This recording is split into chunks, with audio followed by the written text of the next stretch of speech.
Previously on The Real World.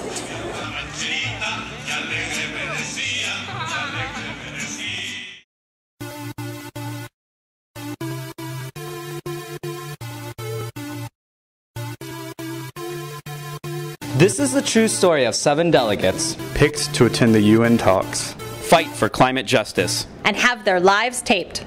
To find out what happens when young people stop being complacent and start taking action. SustainUS's The Real World, Cancun.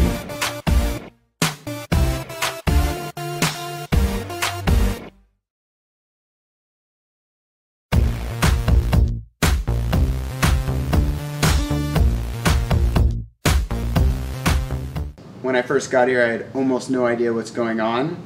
There's all these committees and different discussions and negotiations happening, and everyone's talking in different languages, and it can be very overwhelming. So, for example, I sat in on a session as part of the ad hoc working group on long-term cooperative action, and it was 190 countries sitting together talking about what was their shared vision for action together as a world on climate change.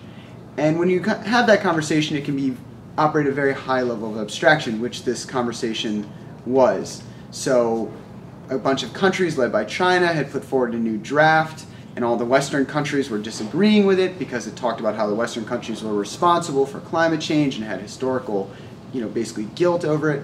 And Australia stood up and said, wait, there's one line we can agree on. And they read the line. It was something like, we need to take all action we can and use all available mechanisms, and it was totally vague and didn't really say anything.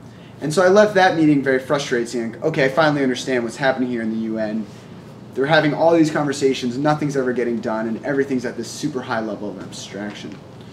But then I took a step back and I thought about how difficult it is to have 192 countries coming together trying to decide what they're going to do about one of the most complicated challenges ever to face human history. And so then thinking in those terms, it makes a lot more sense that everything at the UN is pretty slow, because every country has a very different perspective that comes from their national interests. And they all come here wanting to solve a complex problem, but needing to represent their own interests first. And so the very fact that this conversation is happening, that these countries are coming together in at least some spirit of good faith and compromise and having a conversation, is an inestimable value to our world. And so even though the process is slow and outcomes from Cancun are uncertain, I still have gotten so much more faith in our capacity as a race, as a world, to deal with the pressing issues of climate change.